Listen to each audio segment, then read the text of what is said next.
3차 대유행이 어느 정도 기세가 좀 꺾인 듯 보입니다. 물론 아직도 500명대를 유지하고 있어서 2.5단계가 2주 더 연장이 되었지만 그래도 그 1000명대에 육박하던 그 기세들이 꺾인 것을 보면 다행이죠. 그러면서도 계속 TV에서 그 BT교회 열방센터, 기독교 개신교 선교단체의 훈련센터예요. 거기서 그와 관련된 매스컴 보도가 나올 때마다 사실 좀 불편함을 감출 수가 없습니다. 초반에 대구 신천지로 촉발되어졌던 그 모습을 연상케 할 정도로, 물론 발생 숫자는 거의 미치지는 못하고 있지만 훈련센터를 방문했던 사람들의 명단이 허위로 보고가 되고, 또 방문자들이 검사를 거부하고, 무엇보다도 그 선교단체가 개신교에 속해 있는 선교단체임에도 불구하고 그 인터콥이라고 하는 단체거든요. 그 단체의 대표가 최바울 선교사인데 무책임한 발언들을 쏟아놓음으로 인해서 오히려 신천지보다 더 악한 영향들을 사실 미치고 있습니다.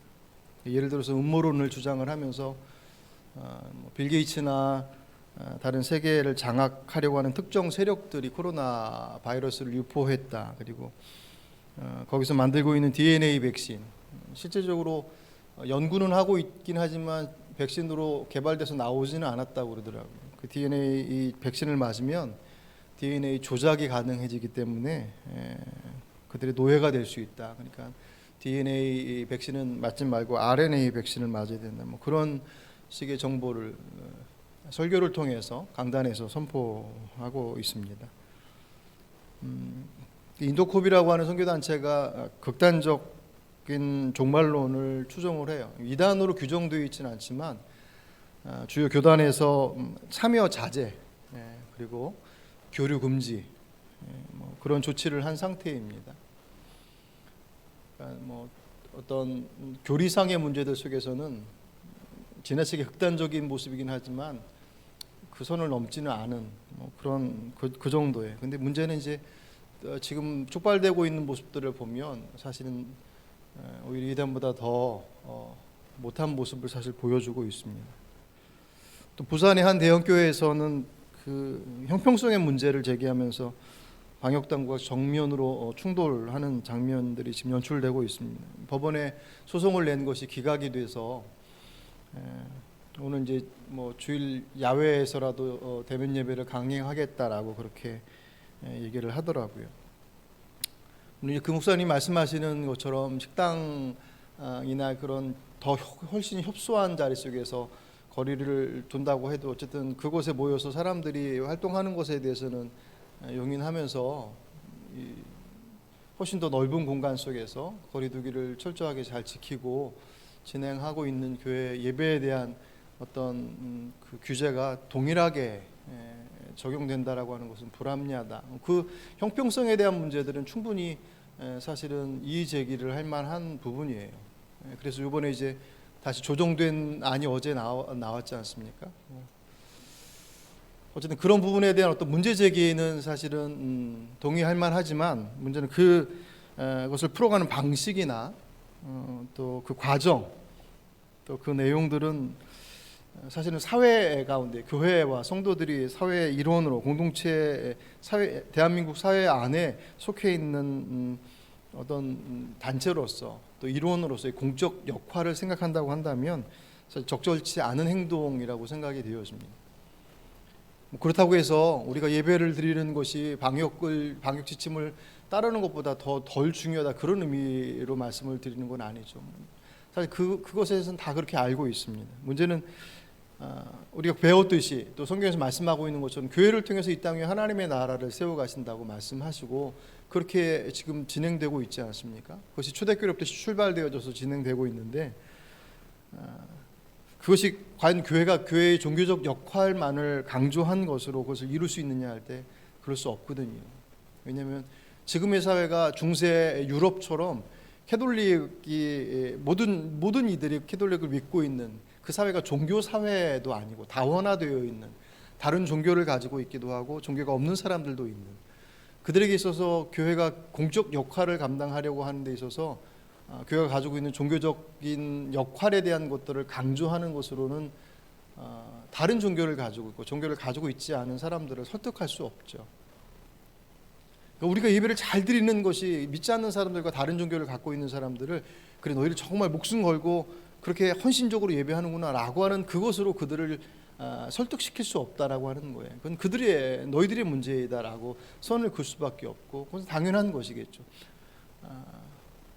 그것이 단지 그냥 종교적 역할이라고 하는 측면을 본다면 당연히 강조되어야 되겠지만, 사회 안에 교회가 성도가 그 사회 일원으로 있기 때문에 가지고 있는 공공성의 역할, 공적인 역할에 대한 부분들을 감당하지 않는다면 그 사회 안에서 하나님의 나라를 세워간다라고 하는 것은 가당치 않습니다.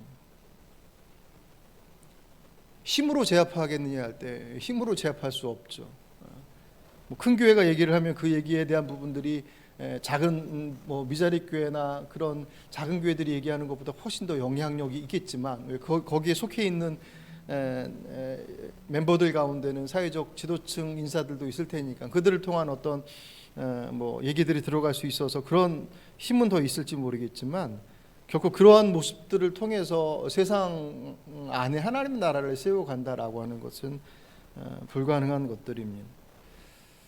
만약 예수님께서 지금 21세기 이 코로나로 지금 혼란스러운 이 시기에 우리나라에 계셨다고 한다면 도대체 뭐라고 그러셨을까? 어떤 선택과 코로나뿐만 아니라 지금 우리 사회가 맞닥뜨리고 있는 여러 가지 사회적 이슈들이 있거든요. 그것이 묘하게 교회와 사회와 대치되어져 있는 내용들이 사실 많이 있습니다.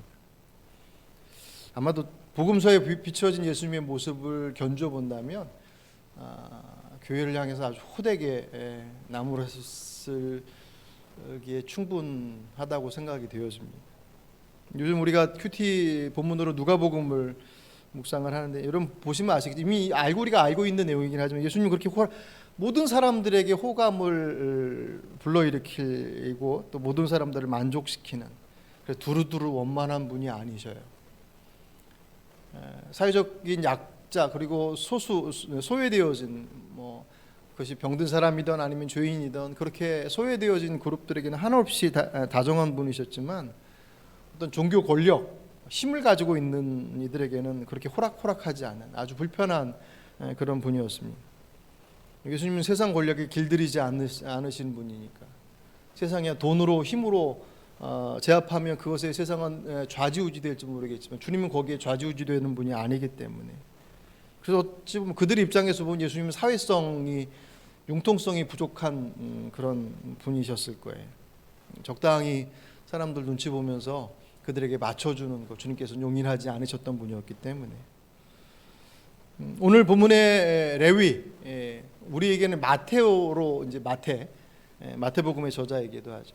마태로 훨씬 더 익숙한 레위를 제자로 부르시고 그의 집에서 잔치를 벌이는 장면이 기록되고 있습니다. 이 내용을 사실 보기 위해서 앞에 지난주 중에 사실 큐티 내용이 다 들어가 있는 앞에 두 사건을 좀 먼저 볼 필요가 있습니다. 두 사건이 뭐냐면 나병 환자를 고치신 사건하고 중풍병자를 고치신 사건, 두 사건인데, 나병 환자, 여러분 아시겠지만 나병 환자는 나병이라고 하는 것, 지금 우리 현대 이야기에서 한센병이라고 지칭되어지는 것을 포함한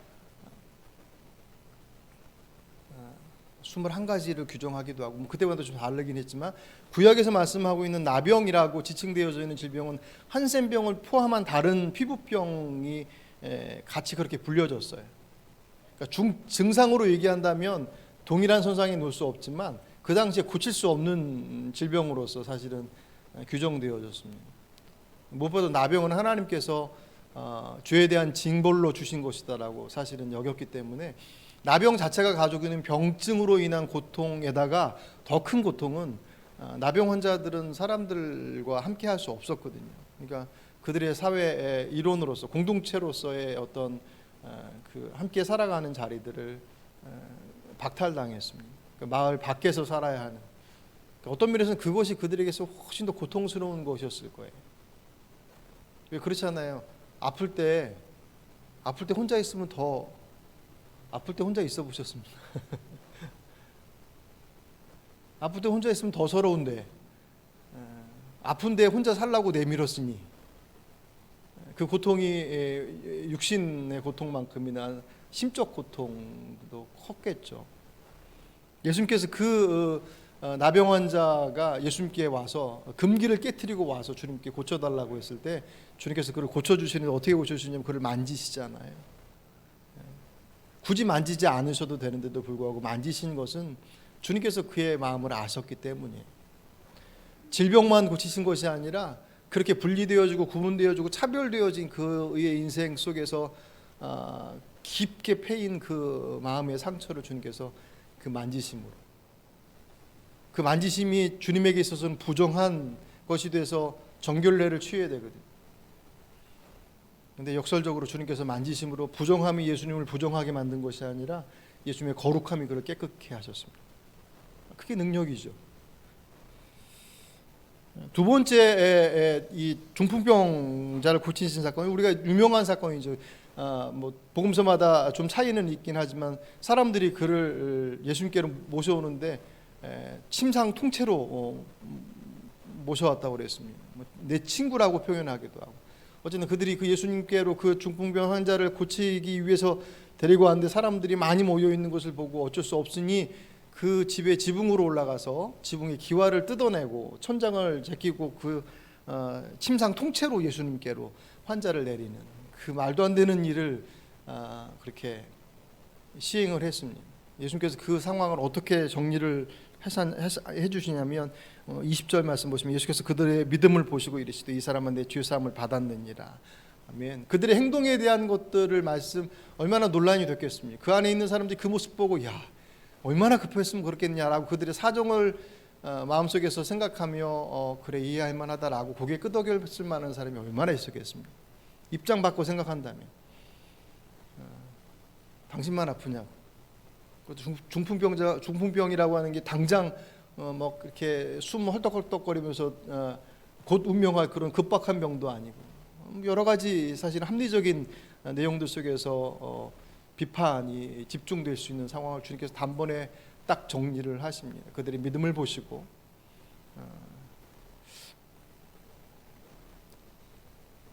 그들의 믿음을 보시고 그 육신의 질병을 고쳐주시는 것이 아니라 그 이전에 그들이 요청하지도 않았는데도 불구하고 죄사함을 선언을 하시죠.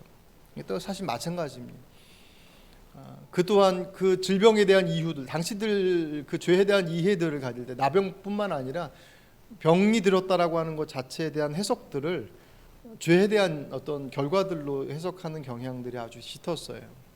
그러니까 이 사람에게 있어서도 나병 환자만큼은 아니었을지 모르겠지만 적어도 이 사람에게 있어서는 그 죄로 인한 어떤 그 올무들, 그 모습들로부터 주님께서 자유케 하시는 선언을 사실을 하시는 거죠.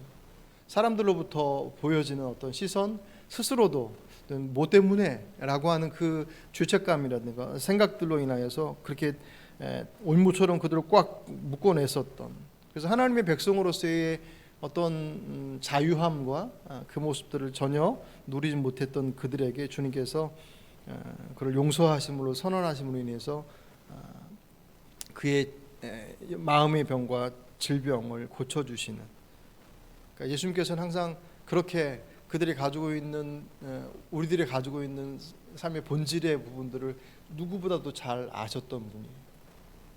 근데 문제는 그 두 사건이 정말 파격적인 나병 환자와 중풍병 환자를 고치시는 그의 죄사함까지 선언하시며 고쳤던 그 사건이 그 당사자들에게 있어서는 정말 기가 막힌 일이었겠지만 그를 바라보고 있는 유대 사회 속에서는 그들이 여태까지 살아왔었던 그들의 사회적 통념과 그들의 관습에는 용인되지 않았던 일들이에요. 나병 환자를 고치신 것도 그렇고 중풍병자에게 죄사함에 대해 선언한 것도, 그들이 뭐라고 얘기냐면 21절에 이 신성모독하는 자가 누구냐 오직 하나님 외에 누가 능히 죄를 사하겠느냐. 예수님의 모습에 대해서 점점 그 어떤 존재감이 그 사회 안에 점점 확장되어지고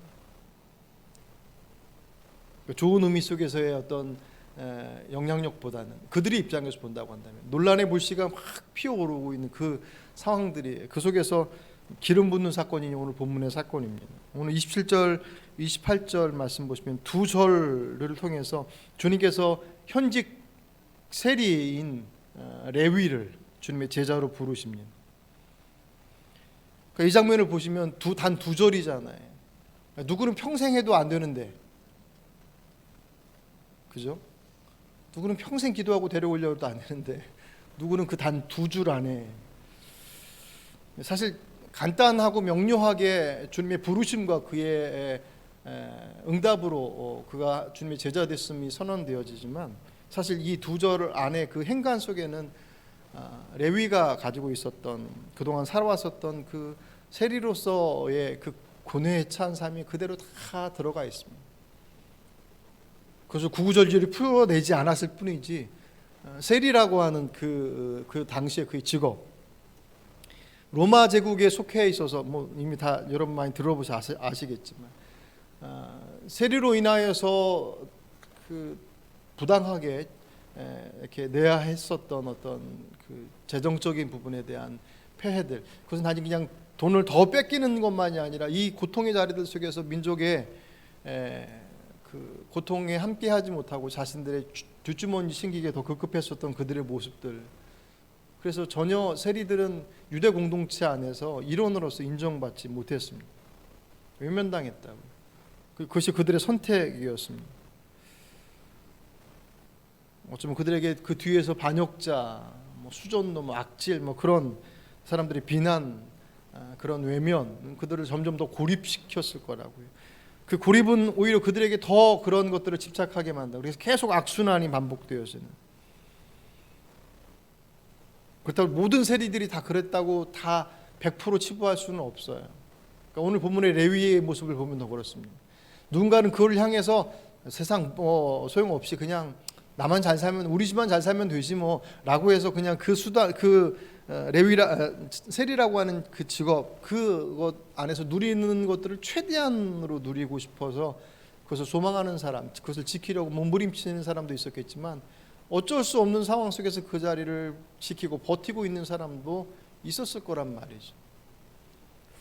레위가 그런 면에 있어서 대표적인 사람 같아 보입니다. 오늘 본문에서 주님께서 세관에 앉아 있는 레위를 보시고 알 때 그 보시다라는 표현이 뭐냐면 의도적으로 주시하신다는 거예요. 주님께서 그냥 지나가시다가 쓱 보시고 지나간 게 아니라 주목해서 보셨어요. 뭘 보셨겠습니까? 레위가 가지고 있는 외적인 모양을 보셨겠습니까?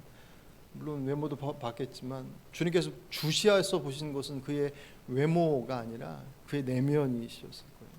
그가 그 고통 속에서 이러지도 저러지도 못한 상황 속에서 관둬야 하는데 당장 목구멍이 포도청이라고 당장 그만두고 나서 어떻게 살아야 할지 막막하고 언제까지 이렇게 살아야 되나라고 하는 그 고민들 올해까지만 그러면서 어쩌면 한 해 한 해를 더 미뤘을지도 모르겠습니다.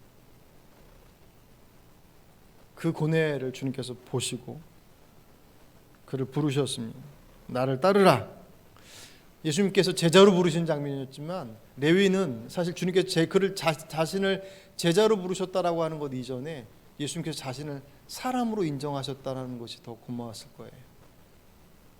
모두가 사람 취급하지 않는 모두가 다 외면하고 다 등지고 있는 그 고립되어진 세상 속에서 주님께서 그를 불러내셨어요.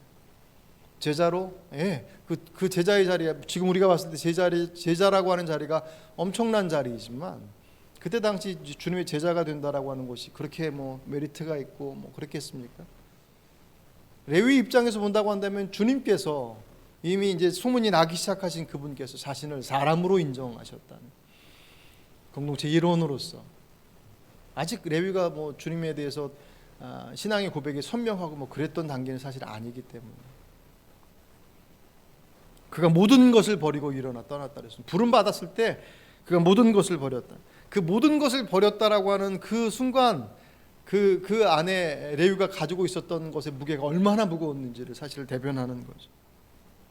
다 포기했어요. 누군가는 그 자리에 앉고 싶어서 막 발버둥 쳤을 텐데 레위는 그 자리를 포기해버렸습니다. 일어나 따라. 주저하지 않았습니다. 일어날 용기가 없었는데 주님께서 그를 끄집어내셨어요.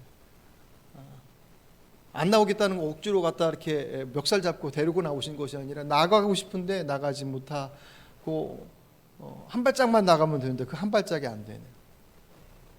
항상 주님의 일하심은 이런 모습들이에요. 성령께서 보혜사 성령의 역할이 보혜사가 돕는 자라는 뜻이잖아요. 주님께서 도우시는 분이 하려고 하는 마음은 있는데 잘 안 돼요. 주님 도와주십시오. 내가 주체를 가지고 있긴 하지만 내 주체의 모습들을 이끌어 가시는 데 있어서 한 발짝 옮기게 도와주시는 그 한 발짝이 우리 인생을 확 뒤집어 놓는 오늘 레위의 삶이 사실 그랬을 거예요. 한 발만 내딛는 데인데 그 한 발을 못 내딛는 거예요. 주님께서 나를 따르라 말씀하시는 그 말씀에 그 인생의 모든 고뇌 속에 그렇게 뒤죽박죽 엉켜 있었던 그 삶으로부터 그가 자유케 되어지는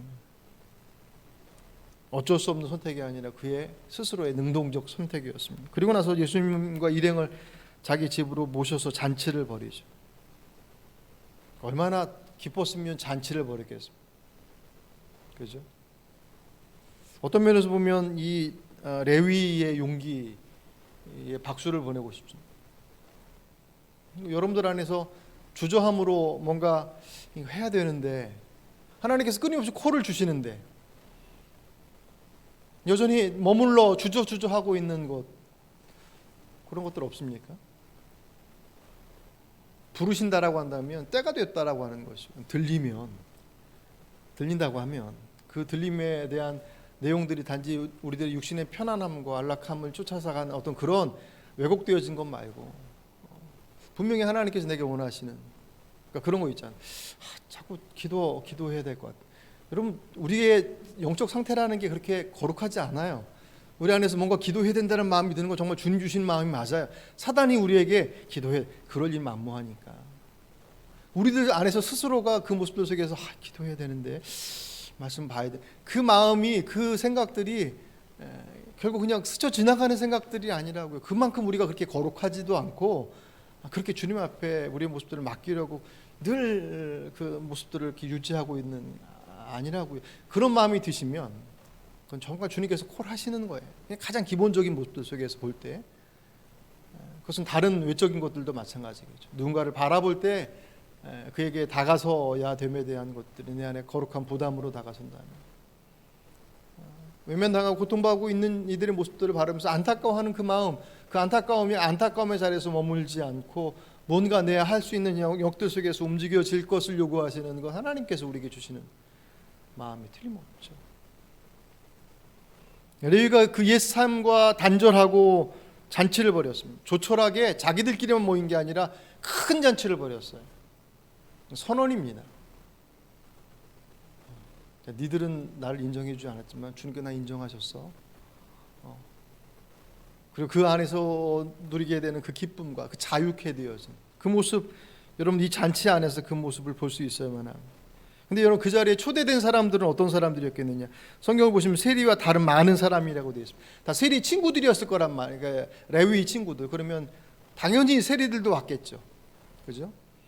그리고 세리라고 하는 자리에서 친구로 맺었던 사람들, 아까 우리가 앞에서 살펴봤던 것처럼 철저히 유대 사회 안에서 외면당했던 그룹이었습니다. 근데 그 외면당했던 그룹들과 친구였다고 한다면 그 사람들도 다 비슷비슷한 사람들이었겠죠. 세리는 기본이었을 것이고 다른 직업과 다른 모습을 가지고 있지만 그들도 마찬가지로 세리와 비슷한 그룹 안에서 사람들, 그 사회 안에서 외면당하는, 힘은 갖고 있을지 모르겠지만 사람들과 함께 할 수 없는 그런 사람들이 모여있는 그곳, 예수님께서 그들과 함께 잔치 자리에서 음식을 함께 먹고 마셨어요. 근데 사실 가만히 좀 생각해 보면 예수님 입장에서 그 잔치 자리가 마냥 좋고 편하기만 했겠느냐 할 때 사실 그렇지 않아요. 왜냐하면 점점 예수님에 대한 이해가 그 소외된 사람들에게 있어서는 더할 나위 없이 좋은 분이었겠지만 종교 지도자들 입장에서 본다고 한다면 조금 문제 있는데 라고 생각하고 있는 그래서 어떻게 해서든지 뭔가 좀 찝어내려고 이렇게 불편한 시선으로 바라보고 있는 그 시선 속에서 예수님의 모습, 그 주인들과 함께 앉아 있는 그 모습, 그 크지도 않은 마을에서 그 잔치집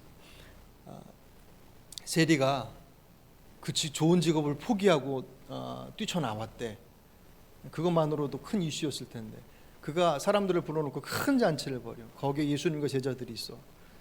그러면 예수님께서 자신의 입지를 생각한다고 한다면 그 자리는 결코 편안한 자리일 수 없었을 거예요. 성경은 그 부분에 대해서 그렇게 구체적으로 얘기하지 않지만 예수님께서 그 자리를 불편해 하시거나 이제 얼굴 보였으니까 가야지 그렇게 나갈 자리 보셨겠느냐 할 때 그렇지 않으셨을 거예요. 그 안에서 레위가 부름받아 누렸던 자유함과 편안함과 기뻐함을 주님께서 그 자리에서 마음껏 아마 누리셨을 것입니다. 그 주님과 동행하는 사람들이 그 기쁨을 다 누렸어요. 물론 그 자리에 참여한 사람들이 모두가 다 예수님과 같은 마음으로는 아니었을지 모르겠지만 항상 주님과 함께하는 사람들, 주님과 동행하는 사람들은 그 기쁨을 누리더란 말이죠. 우리는 그 기쁨을 누리고 있느냐도 사실은 봐야 합니다. 예수님을 곱지 않는 시선으로 보는 사람들은 말고 예수님을 주로 고백하고 그분께서 내 삶을 이끌어 가심에 대해서 내가 인정하고 그 길을 쫓아가려고 하는 우리들 안에 그분께서 주시는 자유와 그 기쁨과 오늘 레위가 누렸었던 것 같이 그 이전 것들을 끌어냄으로 인하여서 물론 아쉬울 수 있죠. 하지만 그 속에서 누릴 수 있는 그 생동감, 그게 하나님의 나라의 특징이란 말이죠. 과연 그것을 우리 안에 누리고 있는가? 못 누리고 있다고 하는데 뭐 때문에 못 누리고 있나? 그 전에도 말씀드렸잖아요. 외국 사람들이 우리나라 이렇게 교인들 보고 정말 기도 많이 하고 뭐 새벽 기도도 하고 철야 기도도 하고 막 그런 열심히 하는 그 보고 나서 그랬다고 그러죠. 한국 크리스찬들은 예수님께서 십자가에서 돌아가신 것만 보고 부활하신 거는 잘 모르나 봐요. 그랬다고. 우리의 죄를 자백하고 주님 앞에 회개하면 돌이킨다라고 하는 건 통회하고 자복하는 자리는 정말 중요한 자리고 반드시 있어야 될 자리죠. 벗어버려야지 입을 거니까. 문제는 벗기는 하는데 새로 입지를 않는 거. 부활의 기쁨을 누리지 못하고 끊임없이 죄책감 속에서 우울감 속에서 그 속에서 살아가고 있는 그리스도인의 모습들이 많더라는 거죠. 예수님과 함께하는 이들은 기쁨을 누리는 사람들입니다.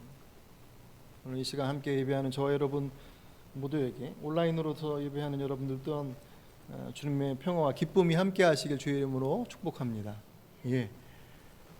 근데 그 기쁨의 자리에 모두가 다 기뻐하지 않았어요. 여러분 성경을 보시면 아시겠지만 그들을 곱지 않은 시선으로 바라보고 있는 이들이 있었습니다. 레위는 스스로가 예수님의 부름을 받아서 그들이 죄인이라고 여겨 지명하고 이렇게 외면시켰던 그 자리를 과감하게 던져버리고 나왔지만 여전히 그들의 시선에는 죄인의 꼬리표를 띄지 않고 봐요. 여전히 레위는 죄인이에요. 그와 함께하고 있는 사람들도 죄인이에요. 오늘 보면 30절 하반절 너희가 어째 세리와 주인과 함께 먹고 마시느냐. 그들은 그 기쁨의 자리 속에서 기쁨을 전혀 누리지 못해요. 그런 거 있잖아요. 그러니까 그런 거 있잖아요. 그 다윗이 하나님의 계획, 그 우여곡절 끝에 우사가 죽고 뭐 그렇게 막 준비해가지고 하나님의 그 괴를 모셔오려고 그렇게 몸부림치며 했었는데 잘 되지 않는 그 어그러짐 속에서 그 과정들을 다 거치고 나서 나중에 하나님의 괴를 예루살렘에 모셔올 때 막 춤추고 앞에 성가대가 찬양을 하고 온 백성들이 그 기쁨 가운데 막 이렇게 춤추고 노래할 때 한 사람이 거기서 딱 드러나죠. 누구예요? 다윗의 아내 미갈. 창문에서 가만히 쳐다봐. 그리고 뭐라고 그래요? 나중에 축복하려고 이제 다 보내놓고 축복해주고 가족들과 함께 하려고 돌아왔더니 핀잔을 주기를. 아니 왕이 체면머리 없이 채신머리 없이 좋다고 이렇게 펄쩍펄쩍 뛰면서 속살이 다 보이게 뛰느냐. 그 세마포라고 통으로 된 옷을 입고 그러니까 왕복을 벗고 이제 그 세마포로 된 옷을 입고 가서 이제 모셔오는 과정 속에서 그 기뻐서 막 춤추면서 얼마나 춤을 크게 췄는지 안에 속살이 다 보였다고 그랬습니다. 그것을 보고 미갈이 핀잔을 줘요. 그의 눈에는 다윗이 그렇게 하나님 앞에 간절히 애쓰고 힘쓰고 또 소망하며 이루고자 했었던 그 하나님의 궤를 모셔오면 그냥 하나님의 그 궤만 온 것이 아니라 하나님의 임재를 상징하는 거니까 가장 가까이서 그의 모습을 바라봤을 아내인데 그 다윗의 마음을 전혀 모르는 거예요. 기쁨의 현장 속에서 그는 이렇게 마음이 딱 꼬부라져 있어요. 그 뒤로 다윗이 미갈과 동침하지 않는다는 장면으로 그 장면이 마무리를 져요. 그렇죠? 왜 그 장면 볼 때마다 그래? 왜 그 사건 이후로 미갈과 동침하지 않았을까? 인간적으로 보면 정 떨어졌을 거예요. 그러니까 신앙적인 내용으로 본다면요 더 말할 나위 없거니와 인간적으로 본다고 한다면 가장 가까이서 그의 가장 큰 기쁨을 축하해주고 함께 나와서 춤추지는 못할지언정 그 모습 속에서 그의 춤추며 드러난 속살을 그것을 마치 무슨 큰 잘못이라도 한 것처럼 드러내는 그의 모습 앞에 아마 다윗은 등 돌렸을 거예요. 오늘 본문에 동참했었던 바리새인과 그 종교 율법 교사들도 마찬가지였습니다. 그 안에 그들의 눈에는 레위가 자유케 되어져서 누리고 있는 이 잔치에 배설을 해놓고 많은 사람들을 불러서 잔치하는 그 안에서의 기쁨을 전혀 보지도 못하고 누리지도 못하고 그들은 죄에 대해서 아주 명확하게 구분짓고 죄가 무엇인지는 가르치고 있지만 그들이 죄로부터 자유케 되어지는 것에 대해서는 관심이 없어 보여요. 오히려 그들이 그 죄를 규정하는 것, 규명하는 것을 통해서 자신들은 그들과 다르다라고 하는 것들을 그 안에서 은근히 드러내놓고 있습니다.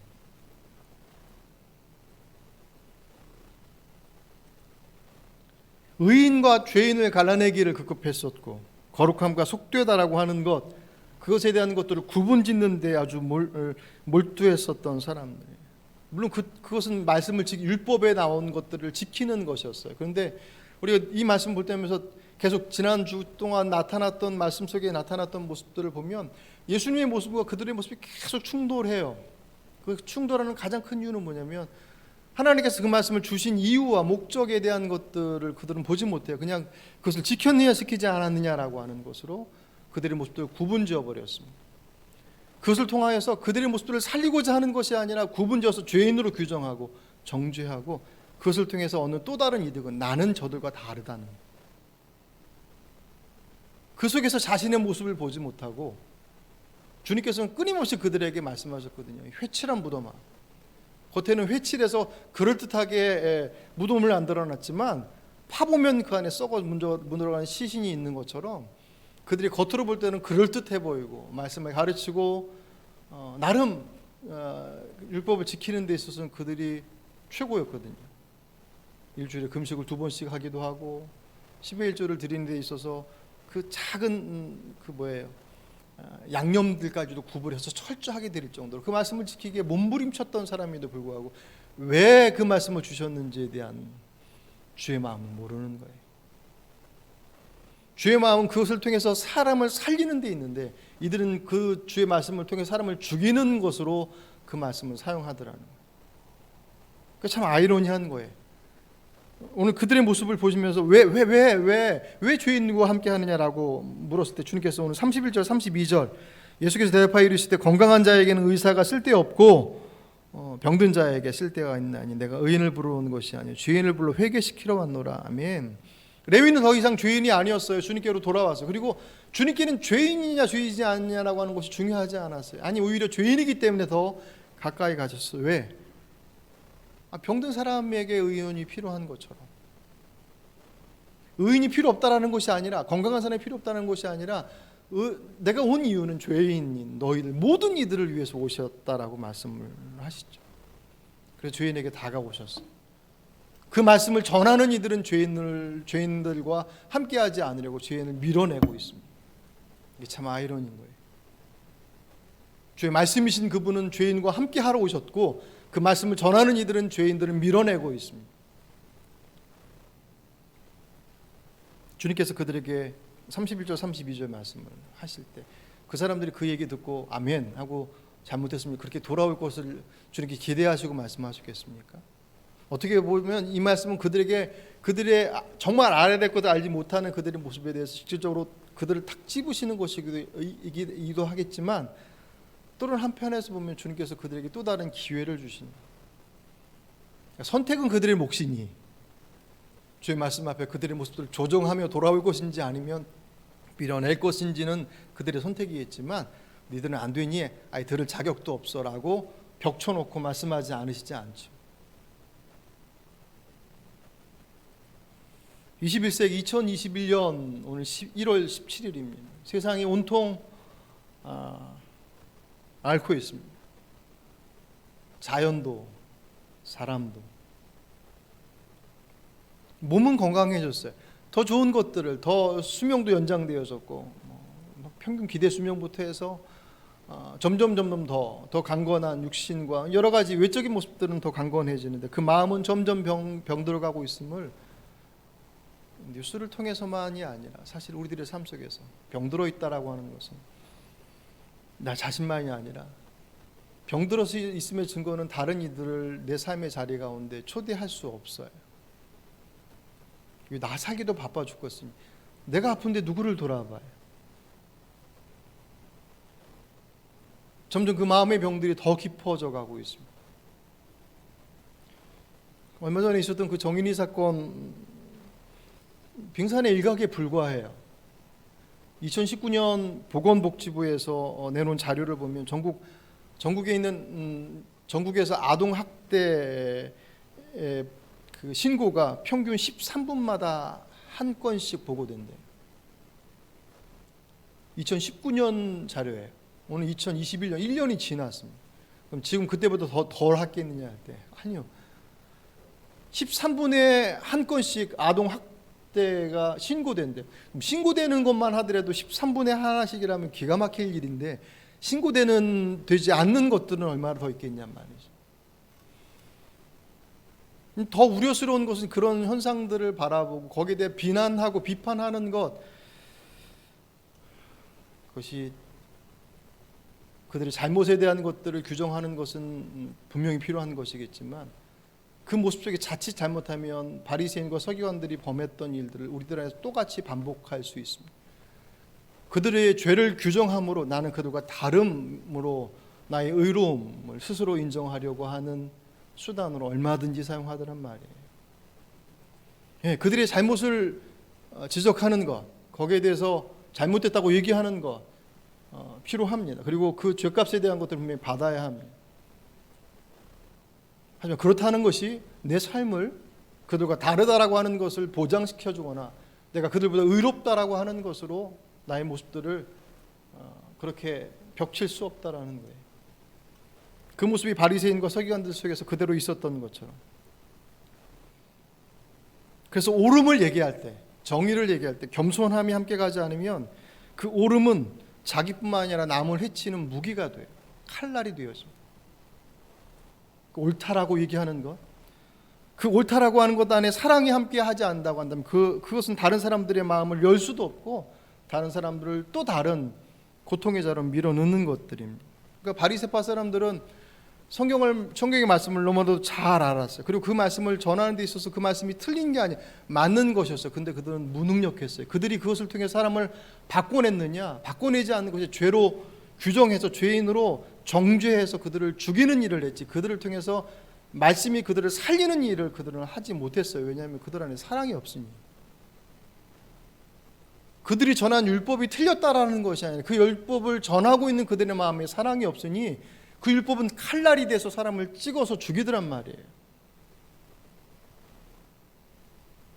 이 시대 세상을 향한 비난의 모습들도 종교적인 우리 신앙의 영역들만이 아니라 다른 일반 사회의 영역도 속에서도 동일하게까지는 아니지만 같은 원리 속에서 적용할 수가 있습니다.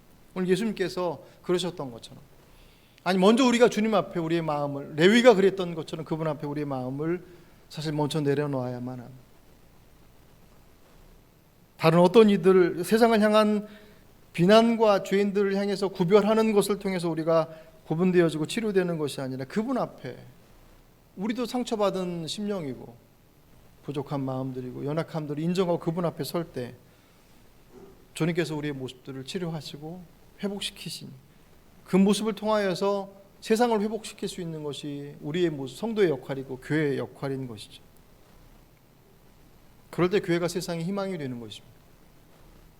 교회 사람들이 더 많아서 더 많이 부흥돼서 곳곳에 교회가 많이 세워지는 것을 통해서 세상을 변화시켜 나가는 것, 기독교 역사 속에서 그렇게 세상을 변화시켜 나갔던 적들이 없어요.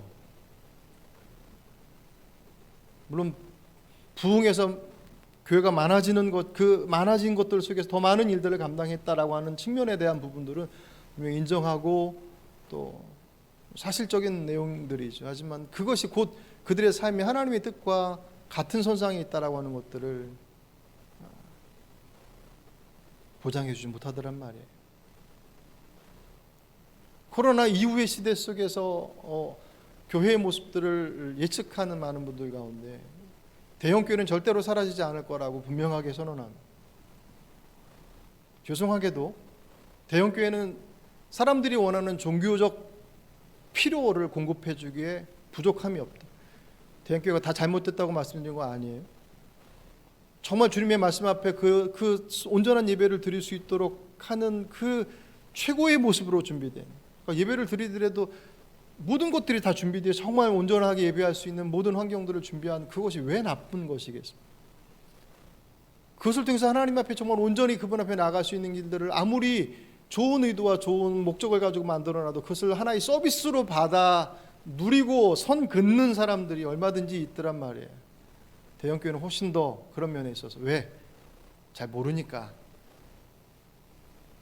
우리는 대충 알잖아요. 우리 안에 있는 속사정이 어떤지 더 깊이는 잘 모르는 부분도 있긴 하겠지만, 그래도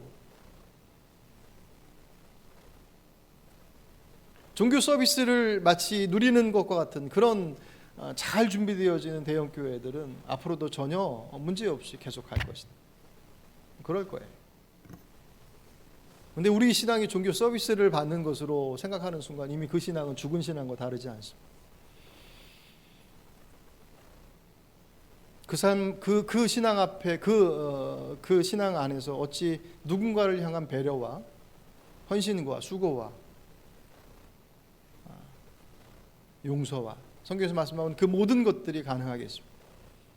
일단 내가 필요한 것들을 얻어내는, 우리 아이들 좋은 교육시키고 좋은 신앙 교육시키고 좋은 것들을 잘 좋은 시설 속에서 잘 마치 정말 좋은 시설 안에서 아이들을 키워나가는, 또 우리들도 거기서 누리는 것과 같은 그런 모습들로서의 교회를 생각한다면 대형 교회는 더할 나위 없이 그 모습들을 잘 공급해 주는 것이.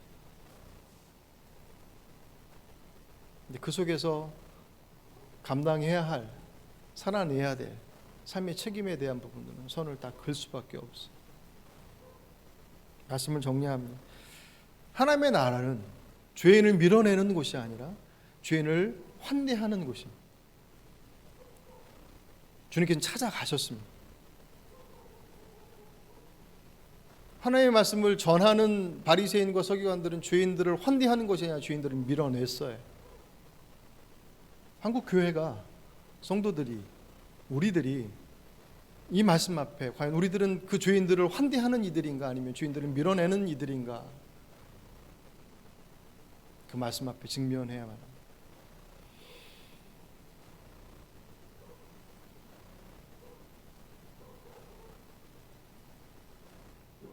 사회적 많은 이슈들이 우리들 안에서 앞으로 계속 던져질 것입니다. 교회는 거룩한 곳이고 하나님의 그 거룩함을 선언하며 살아내며 선포하고 이 땅에 하나님의 나라를 세워나가야 될 가장 중요한 사명을 부여받은 곳임에 틀림없습니다. 그런 우리들의 모습들이 오늘 본문에서 얘기하고 있는 바리새인과 종교 지도자들과 같이 죄와 의를, 선과 악을 구분해내고 갈라내는 것에 몰입해 있다고 한다면 우리는 죄인과 가까이 하는 삶이 아니라 죄인을 밀어내는 선택을 할 수밖에 없어요. 한참 동성애 문제가 이슈화 되어지고 지금 이제 코로나 끝나고 나면 더 선명하게 들어올 것입니다. 만약 우리 공동체 안에 동성애의 성향을 가진 이가 들어온다면 어떻게 하실까요? 단적인 예를 드는 거예요. 오늘 세리가 회개하여 주님께로 돌아온 주님은 기뻐하셨는데 오히려 그들은 그 기쁨을 누리지 못했습니다. 여전히 그들은 죄인이었어요. 모쪼록 저와 여러분이 죄인이었을 때 주님께서 십자가의 죽으심으로 우리가 아직 주님을 알지 못했을 그때 우리를 사랑하시는 그 사랑을 확증시키시고 또한 그렇게 우리들을 불러내셨던 것처럼, 그래서 우리가 하나님의 거룩한 백성 된 것처럼 이 땅 위에 주님께서 손 내미셨던 그곳에, 주님께서 가셨던 그곳에, 주님께서 바라보셨던 그곳을 우리가 주의 마음을 가지고 바라보고 주의 심령을 가지고 그 가운데 함께함으로 인하여서 죄인을 밀어내는 공동체가 아니라 죄인을 환대하는, 죄인을 찾아가는 그런 이 땅에 하나님께서 기대하시고 하나님께서 목적하시는 건강한 공동체의 모습, 그 공동체를 이루어가는 오늘 저와 여러분의 모습이 되시길 주의 이름으로 축복합니다. 기도하시겠습니다. 오늘 주신 말씀을 기억하시면서